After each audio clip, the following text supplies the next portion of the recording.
नुकसान हमने पहले उठाया। मैंने अपने बाप की लाश को उठाया है, मैंने उसकी मसखशुदा लाश को देखा है। मेरा एक ही भाई था, उसने मेरे सामने उसको घसीटते हुए लेकर गए हैं। नुकसान तो पहुंच सकता है, लेकिन मैंने कहा ये नुकसान फ़र्द का नुकसान नहीं है, मजमूई नुकसान है। एज अ कौम हमने बहुत ज़्यादा नुकसान उठाया है, और कल को मुझे कुछ भी हुआ, मुझे कुछ भी कोई भी मसला नहीं है, मुझे कोई फ़र्क ही नहीं पड़ता है, क्योंकि हम उस काज के साथ जुड़े हैं जो हमारी कौम की बका है। अगर कौम सलामत रहेगी तो हम जितने अफराद चले जाते हैं उसका कोई मसला नहीं है।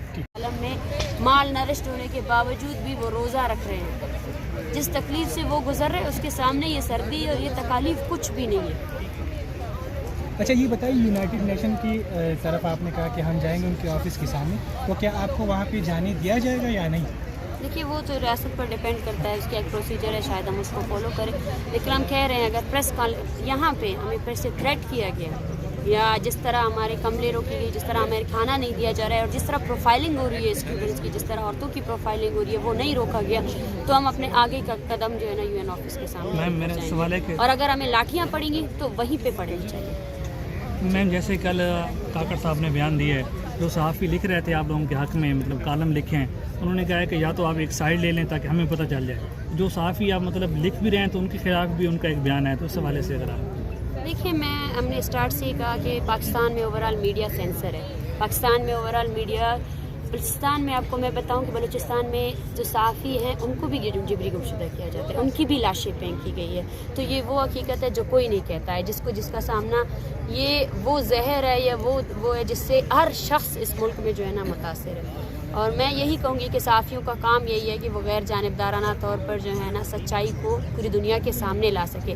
अगर आज एक स्टेट का वज़ीर-ए-आज़म एक सहाफ़ी को यहाँ इस्लामाबाद में सहाफ़त करने नहीं दे रहे, तो आप खुद सोचिए कि बलूचिस्तान में वो लोग जहाँ पर कोयटा के अलावा किसी और रीजन में कोई सहाफ़त नहीं हो रही, और कोयटा में भी एक सेंसर्ड सहाफ़ी जहाँ हर दिन कोयटा प्रेस क्लब में प्रोटेस्ट होते हैं, हर दिन वहाँ कोई ना कोई फैमिली प्रेस कॉन्फ्रेंस कर रही होती है, लेकिन कोई भी चीज़ जो है ना मीडिया में नहीं आती है। आप ये बताएं कि कोई ऐसी लीडरशिप या कोई ऐसी गवर्नमेंट हुकूमत जिससे आपको उम्मीद हो कि वो आएगी तो आपके हुकूक की बात करेगी? देखिए, हमारी हुकूमत ये जो लोग हुकूमतें कर रहे हैं ना, वो अभी से हुकूमतें नहीं कर रहे, वो दहाइयों से कर रहे हैं। इनकी पार्टियाँ बाप दादाओं की पार्टियाँ हैं जो भी हुकूमतें कर रहे हैं, लेकिन उन्होंने इस जेन्युइन इशू पर सिर्फ वोट बटोरे हैं। जिस तरह कश्मीर की आज़ादी पर वोट बटोरे जाते हैं, बलूचिस्तान में लापता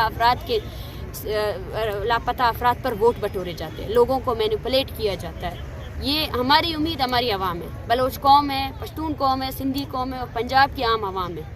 हम उनको ही वो करेंगे। लीडरशिप जो है ना अब आम आवाम के हाथ में, अब वही आगे बढ़ेगी और वही उन सवालों का जवाब मांगेगी जो सवाल आज तक कभी भी किसी सियासी पार्टी ने नहीं मांगा। मैडम, ये बताइए, रियासत प्लीज़ सबसे पहले तो मैं यही कहूँगी कि ये हमारी ताकत है। हम जो बयानिया तुरबत से लेकर निकले थे, ये हमारी ताकत थी कि जिबरी गुमशुदगी का मसला, एक्स्ट्राजुडिशल किलिंग्स का मसला एक इंसानी मामला है, नस्ल कुशी हो रही है, उस पर हमेशा बलूचिस्तान में जो कुछ होता रहा उसको जस्टिफाई किया गया, पूरे मुल्क में उसको जस्टिफाई किया गया, एक रियासती बयानिया लाया गया।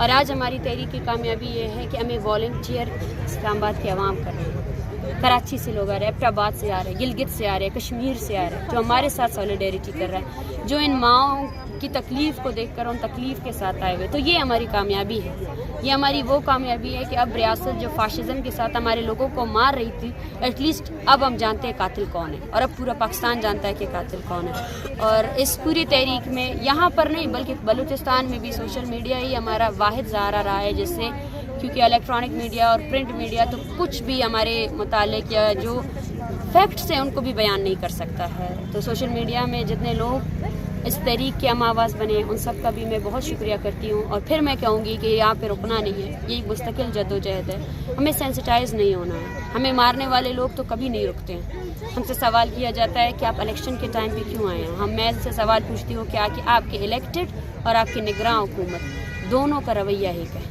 आप ना सर्दी में बलोच को मार छोड़ते हैं, ना गर्मी में छोड़ते हैं। हाँ, आपने हर सीज़न में हर दिन बलोचों को एक लाश ही तोहफे में दी है। तो हमारे लिए तो हर वक्त एक ही जैसा वक्त है। हमारे लिए ना हुकूमतें बदली हैं, ना निगरान हुकूमत आई है, ना कुछ बदला है। आपके लिए चेंजेस कोई हो सकता है, लेकिन हमारे लिए चेंज नहीं हो रहा है।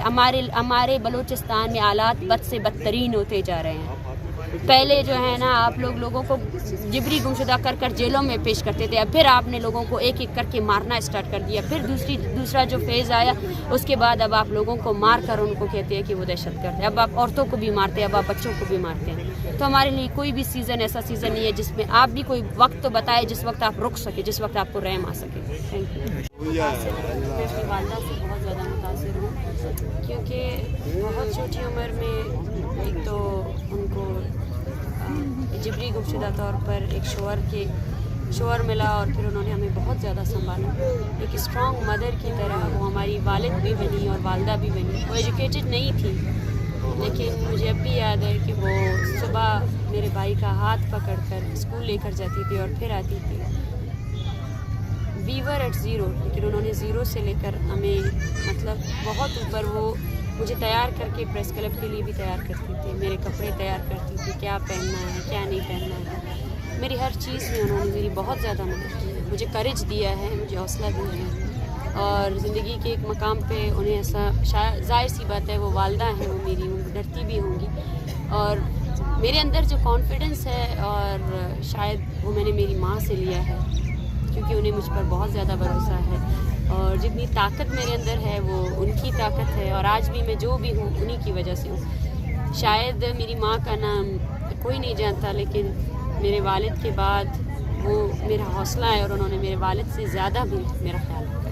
مطلب دوسرا سوال یہ ہے کہ ہر تحریک کے اندر ایک یوزلی ایک ترانہ ہوتا ہے جو اس تحریک کو جوڑتا ہے. کیا بلوچوں کا بھی کوئی ایسا ترانہ ہے, یا کوئی ایک ایسا ترانہ جس سے آپ بہت زیادہ انسپریشن حاصل کرتی ہیں؟ دیکھیے, کچھ گنگنانے کے لیے یا بولنے کے لیے تو ہمارا ترانہ ہے جس کو ہم بولتے ہیں ماں چپ کے بلوچانی. اس کے اندر اتنی تکلیف ہے, اتنا درد ہے جو ہمیں ایک ساتھ جوڑتا ہے, جس میں اس کے لیرکس شاید کوئی بولے کمپلیٹ نہیں ہے, لیکن وہ چیز ہے جو ہمیں ایک ساتھ جوڑتی ہے. ایک درد ہے. ترانہ وہ نہیں ہوتا ہے جس کو آپ پروناؤنس کر سکے, جس کو آپ گا سکیں. میرے لیے ہماری جو نیشنل ریزسٹنس ہے اس میں ہم نے جتنا کھویا ہے, اس کھونے کے عمل میں وہ چیز ہمیں جوڑتی ہے. اس کی وجہ سے ہم چاہے ڈفرینٹ ریجن سے ڈفرینٹ ایون دو زبانوں سے بھی تعلق کیوں نہ رکھیں, لیکن وہ چیز ہے جو ہمیں جوڑتی ہے. وہ زمین ہے, وہ اس کی محبت ہے, جس کی محبت میں مطلب مائیں اپنے بیٹوں کو قربان بھی کر دیتی ہیں اور ہنس ہنس کے قربان کرتی ہیں. اور ایک طاقت ہے ہمارے اندر جو ہمیں ٹوٹنے نہیں دے رہی ہے. ایک حوصلہ ہے ہمارے اندر, اور وہ حوصلہ میرے لیے سب سے بڑی طاقت ہے. ہیومن رائٹ کمیشن کا وفد ڈاکٹر ماہ رنگ کے ساتھ اظہار یکجہتی کے لیے بلوچ دھرنے میں پہنچ گیا. وہیں پہ زمین پہ بٹھا کے ان سے بات چیت ہو رہی ہے. ڈاکٹر ماہ رنگ صاحبہ ان کے پاس موجود ہیں اور ان کے ساتھ بات کر رہی ہیں.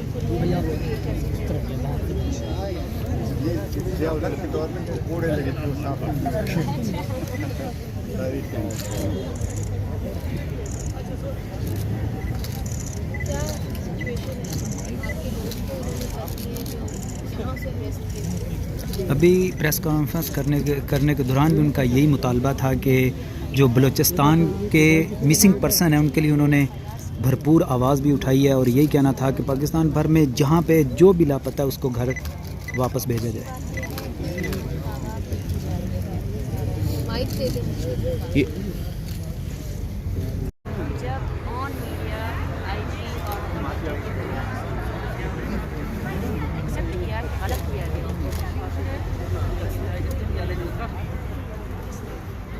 اور ابھی تک ہم سردی میں بیٹھے ہیں, ہمارے خلاف بیانات بھی آ رہے ہیں, اور ہمیں ہر طرف سے بلیمز کا سامنا ہے. نسرین اظہر صاحبہ آ گئی ہیں. شی از دا وائس چیئر آف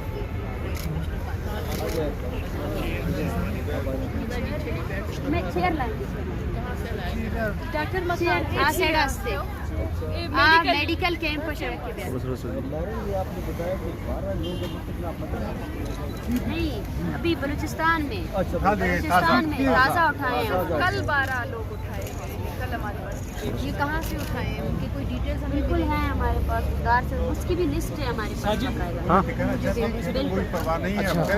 کریں گے. یہ میرا والا ادھر سے یہ سنجیدگی ہے ان کی, کتنا بڑا ایشو ہے. آپ دوسرے لوگوں کو ریا کرنے کے بجائے آپ بہت بول رہے ہیں. لانگ میں ہی رکھا. اور جو خاندان ہمارے ساتھ موجود ہے ان کو بھی یہاں سے لیا جا رہا ہے. میرا بکری سے کچھ خاندان ہمارے پاس آئے, 2 دن وہ یہاں بیٹھے ہوئے, تیسرے دن مزے کر کور کر رہے ہیں. ایک کیوس بنا دیا گیا ہے. جو بلوچستان میں ہو رہا ہے وہ یہاں میڈیا کے سامنے بھی کر رہے ہیں اور ان کو کوئی ڈر نہیں ہے, کوئی خوف نہیں ہے, کوئی سنجیدگی نہیں ہے. ہمیں توڑنے کی کوشش کر رہے ہیں مسلسل طور پر, لیکن وہ یہ نہیں جانتے کہ یہ صرف چند خاندانوں کا مسئلہ ہے ہی نہیں, اس میں اوور آل کمیونٹی یہاں پر بلوچستان سے بھی لوگ آئے ہمارے, ان لوگوں کو بھی حوصلہ مل رہا ہے. ہمارے کشمیر سے آ رہے ہیں لوگ, وہ بھی ہماری لوگوں کی تعاون کر رہے ہیں, سالیڈیرٹی کر رہے ہیں. جو ہمارا بیانیہ ہے وہ عوامی بیانیہ ہے, وہ ہر انسان جو ہے نا اس بیانیے کی, لیکن وہ طبقہ جو اس کو شاید